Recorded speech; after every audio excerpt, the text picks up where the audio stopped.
Jaren Jackson Jr. is not just another young talent in the NBA.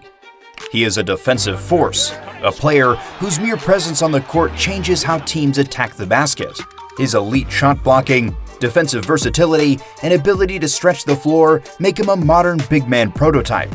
But for all his defensive dominance, his offensive game remains a puzzle.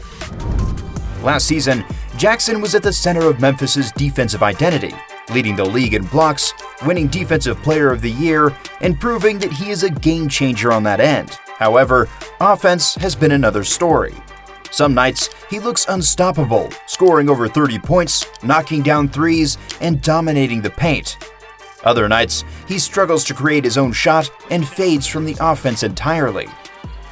So the question remains, is Jaren Jackson Jr. simply a defensive specialist, or can he become a two-way superstar? Can he develop the offensive consistency needed to be a franchise player? Or will he always be seen as a second or third option?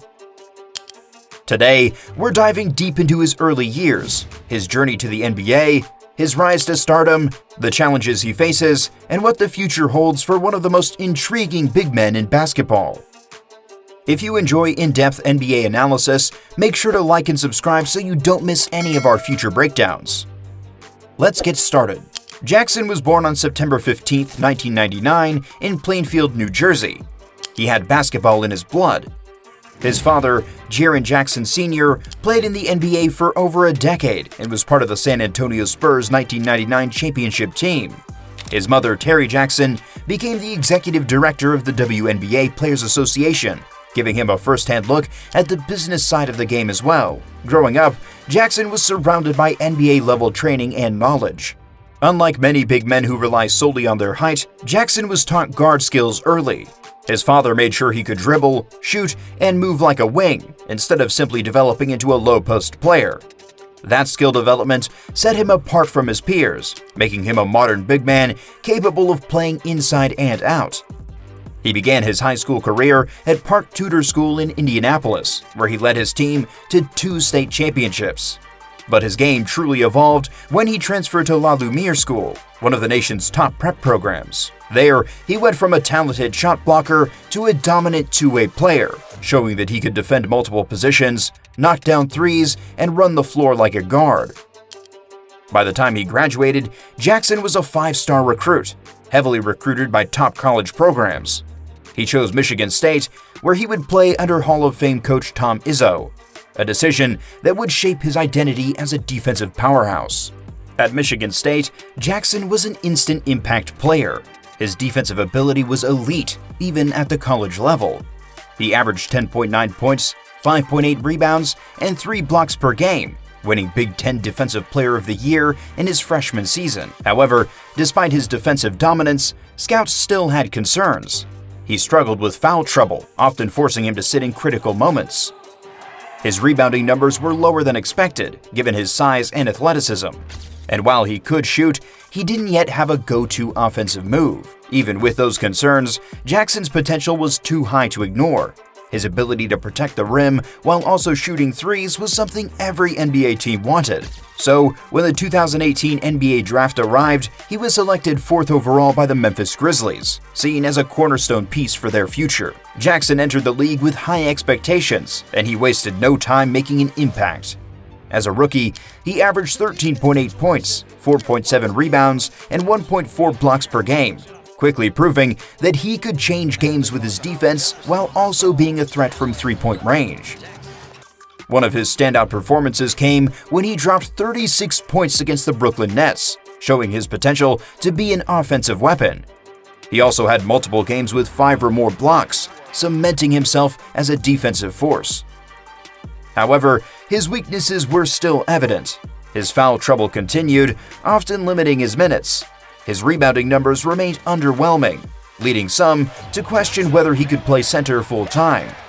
While his rookie year showed promise, it also made it clear that he had work to do if he wanted to be a superstar. Did Jackson prove himself as a rookie, and is he on track to stardom? Let us know your thoughts in the comments. Now, back to Jackson. Jackson's true breakout came in the 2022-23 season when he established himself as one of the best defenders in the league. He averaged 18.6 points, 6.8 rebounds, and a league-leading 3 blocks per game, earning Defensive Player of the Year honors and his first NBA All-Star selection. Players and analysts took notice. Kevin Garnett praised Jackson's defensive versatility, calling him one of the best two-way bigs in the game today. Draymond Green called him one of the smartest defenders in the NBA, emphasizing his ability to anticipate plays before they happen. In one of his best games of the season, Jackson scored 43 points against the Bucks, proving that he could take over offensively when needed. But the question remained, could he do it consistently? Jaren Jackson Jr. has established himself as one of the best defensive players in the NBA. But like every great player, he faces challenges that could prevent him from reaching his full potential. While his shot blocking and defensive versatility are elite, several weaknesses in his game continue to raise questions about whether he can truly be a franchise cornerstone rather than just an elite role player. One of the biggest criticisms of Jackson is his foul trouble. Throughout his career, he has struggled to stay on the court due to his tendency to pick up quick and unnecessary fouls. His aggressive shot-blocking style is part of what makes him such a great defender, but it also leads him to biting on pump fakes, making over-aggressive contests, and getting into early foul trouble. This has limited his minutes in key games and forced Memphis to adjust their rotations to accommodate his absences. If Jackson wants to be a true superstar, he must learn to defend at an elite level without constantly being in foul trouble. Another area of concern is his rebounding.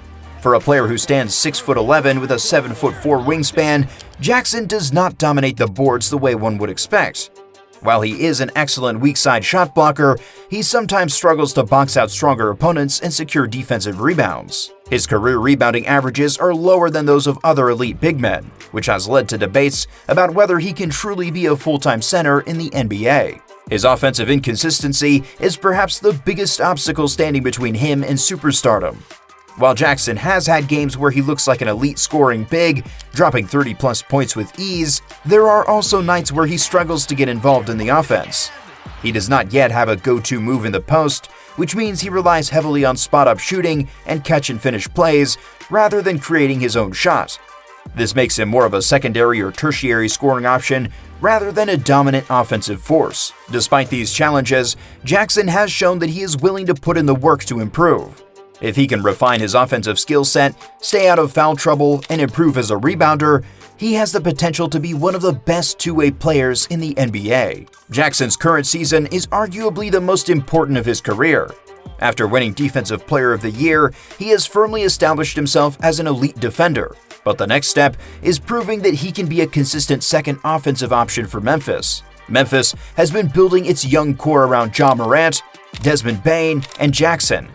But with Morant missing time due to injuries and off-court issues, there is an opportunity for Jackson to step up as a leader on both ends of the floor. This season, his scoring has seen slight improvements, and he has shown flashes of being able to create his own shot off the dribble. But his offensive production still varies from game to game. One of the biggest focuses for Jackson this season is developing a more refined post game. Right now, he scores most of his points in transition, catch-and-shoot threes, and pick-and-roll situations. But if he can develop a strong post-up game or a reliable mid-range shot, he could elevate himself into the All-NBA conversation. Another key factor this season is his role in Memphis's championship aspirations. The Grizzlies are one of the best young teams in the league, but to take the next step as a true title contender, they need Jackson to be more than just an elite defensive presence. They need him to be a consistent offensive force who can dominate in the playoffs. If Jackson can become a 20-plus point per game scorer while maintaining his elite defense, there is no reason why he can't be considered one of the best two-way bigs in the game.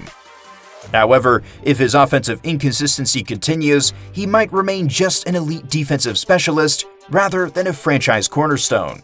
Jackson is already on a Hall of Fame trajectory as a defender.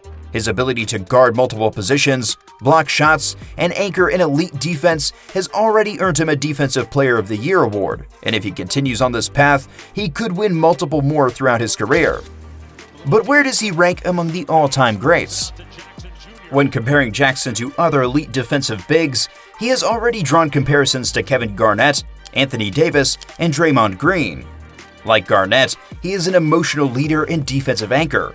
Like Davis, he is a versatile shot blocker who can also stretch the floor. and like Green, he can switch onto smaller players and defend multiple positions. However, what separates these players from Jackson right now is their offensive impact. For Jackson to cement his legacy, he needs to add more to his offensive game. If he can become a consistent 20-plus point scorer while maintaining his elite defense, he could go down as one of the greatest two-way big men of all time. However, if he remains solely a defensive specialist, he may be remembered as a great but incomplete player, similar to how some view Rudy Gobert, a dominant defender who never fully developed his offensive game. The next few years will determine Jackson's place in NBA history.